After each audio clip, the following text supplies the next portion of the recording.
Hey guys, welcome back to another video. In this one, I just want to go through some very beginner tips and tricks and just strategies that I found useful when going through the game. They may not apply to everyone. Everyone's different in how they like to play the game. So these are just my opinions and how I like to go about it. I'll start off in the arena. You unlock the arena at level 6. And I recommend early on just using a weak defense. Just set up anything you want that's unglyphed weak monsters. That way your defense will lose more, which will let you stay in those low ranks, which will make it easier for you to win games. Your log will be full of weaker, lower level opponents than you normally, and you'll always have someone to fight there. And also, just when you search for a match, you'll always get weaker opponents if you're in that lower league.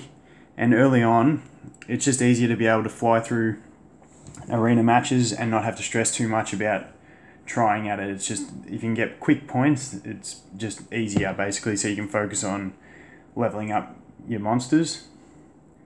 Another one which might be a bit controversial, but this is how I like to do it. With your reputation points you get, I think everyone would agree that the magical book every 3 days is the first thing you want to buy. Then a lot of people I know choose to get the 5 legendary fragments, but I do it a bit differently. I like to go for the minor soul stones.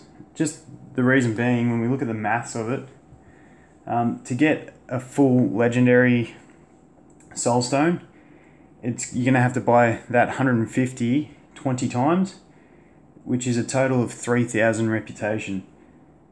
If we divide that 3,000 reputation by the 40, which is the cost of the minor soul stone, you'll end up getting 75 minor soul stones for that same cost. And I've found through testing, roughly 1 in about 20 soul stones gives you a 2-star, the minor soul stones that is. So when we look at that, out of the 75, we'll be conservative and say you get 3 2-stars from it and 72 1-stars.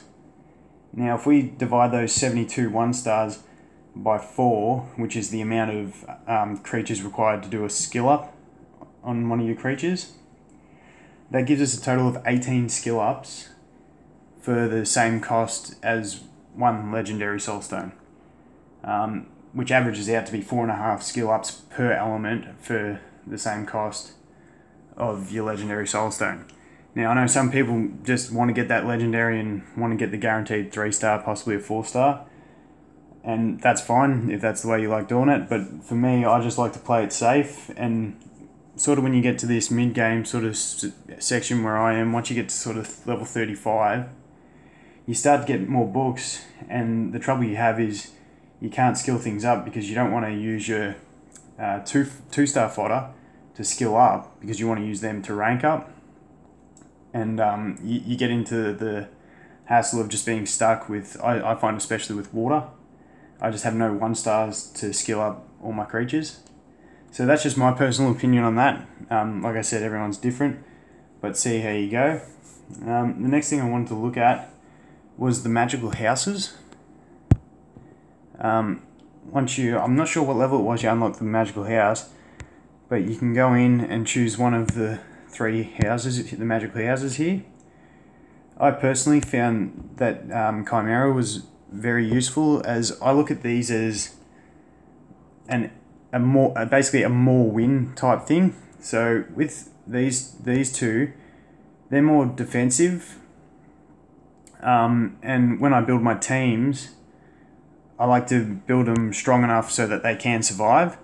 So with Chimera, you get the attack buff, a defense break for the enemies. These are all just chances, and a chance to remove beneficial effects from them, which I find just make, if you get lucky and get that, it makes your runs a bit quicker.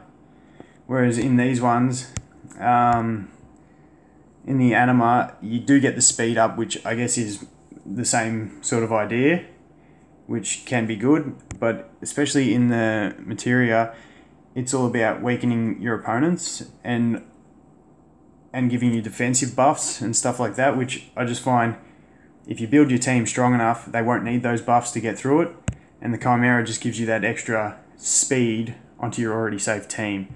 Because even if you build tanky creatures, if they've got attack buff and defense break, your runs are going to be quicker.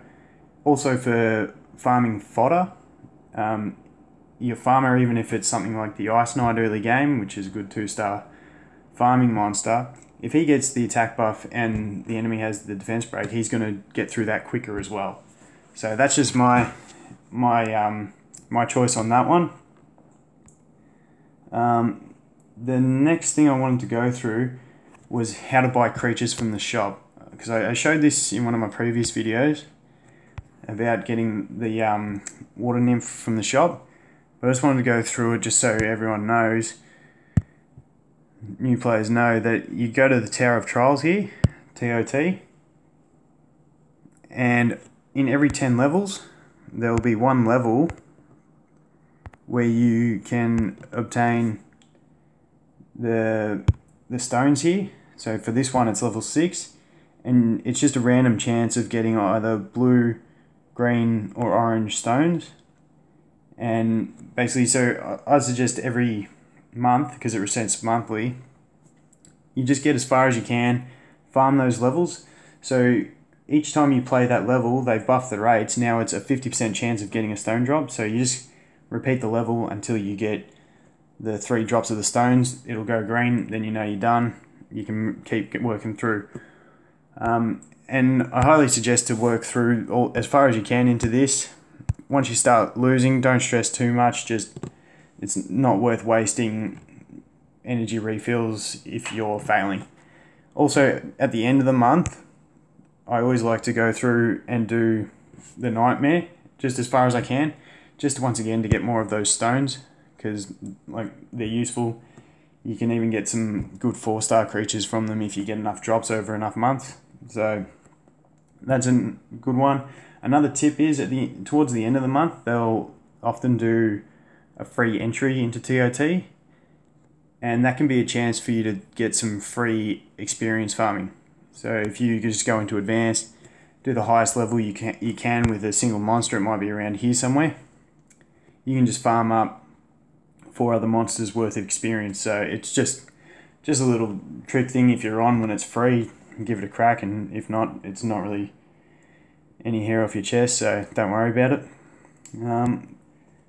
The next thing I want to have a look at was the shop slots. So when you unlock the magical shop, I believe you'll have maybe 6 or 8 slots, and the other slots you have to unlock with either crystals or seals. By the time you get towards level 50, you'll want to unlock them, but early game I found that I was wanting to save my first set of seals to buy a pack of 9 summons, just because early on I just wanted to get the creatures flowing on. And once I unlocked these slots, it wasn't until about level 35 that I started getting decent drops that I found were worth it. So I'd personally just wait until that sort of level 35 range before unlocking the extra slots. The other ones I wanted to look at was when you're leveling up early game, you'll be completing a lot of missions. They're very quick to get through early game, so especially your dailies as well. A tip I have is that you want to spend all of your energy before you collect those missions, because when you collect them, especially when you're low level, you'll most likely level up, and when you level up, it puts you back to your maximum energy. So spend all the energy, then collect them until you level up, then spend it all again, then collect them until you level up, and just go like that. And I think around level 15 the rate starts to slow down, but early on it's very effective. Another thing with that energy idea, your chests. You can also, if you're at 0 energy and you feel like you just need that extra 10 or something before you'll be able to complete an achievement to level up, you can open a chest, and with these small chests, you'll always either get 10 energy or 3 arena energy. 2 arena energy, or it can be 3. And you can just open a couple of them until you get your 10 energy, and then you can use that as well. Also, make sure you are looking through your missions, because as you play along, that's how you get a lot of summons too.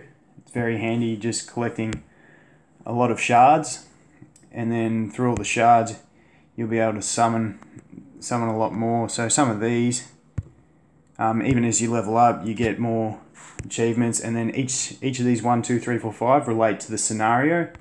So like 1 is floating islands, 2 is ice caves, and so on and so forth. And you can just read through those achievements, and they give some really good rewards if you can just keep farming, and you'll be leveling while you're doing it as well, so it never hurts. So I was talking with some of the guys on Discord before uploading this video, so I thought I'd better include some more ideas that they gave me for beginner tips, some things that other guys might not know about. The first one they came up with is when you're autoing any stage, you can actually target a specific monster while it's on auto.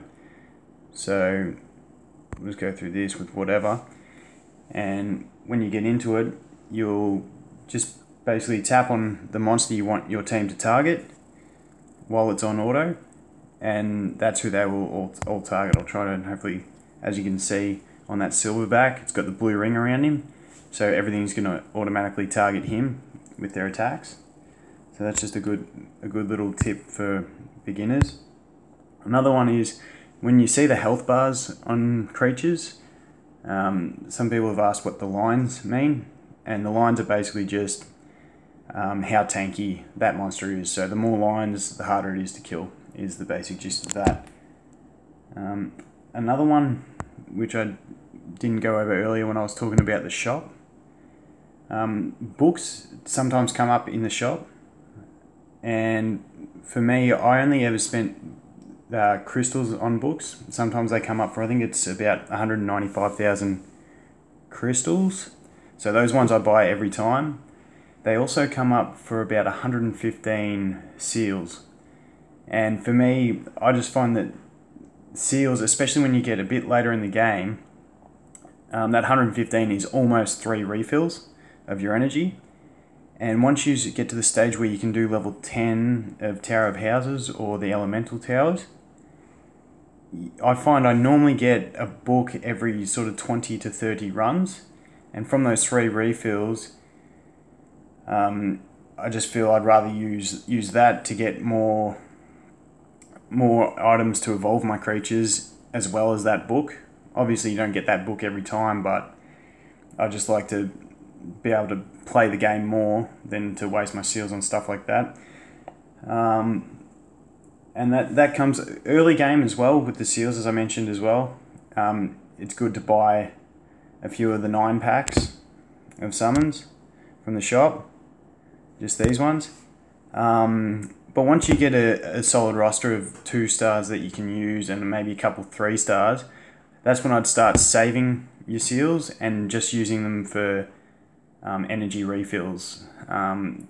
Obviously, you gain an extra energy on your cap every level you go up, so it's better to save up till later levels to start using those refills, but still I find it more valuable to refill than summon once you've got a good roster going. The other one that I just wanted to mention was Discord. Probably the most helpful suggestion I have for new players is get on the Discord. I'll see if I can leave a link to the Discord in the description of this video. If you don't know what Discord is, it's basically just a group chat, and this is one of the few games, actually the only game I've played, where there is a direct line for the players to the developers. The developers are on the Discord, and they're responding every day to people's comments and suggestions, and if you've got any bugs, they'll look into it normally within the day. If it's the weekend, maybe wait till a Monday. But there's also just a great community there of guys that are willing to help new players. So that, like I said, that's probably the best advice I can give any new player who is struggling a little bit with the game. Get on the Discord, ask any question, and more likely than not, there'll be someone there to answer your question. And that's all I have for this video. Thanks for watching. Like and subscribe, it really helps, and I hope to see you in the next one. Thanks.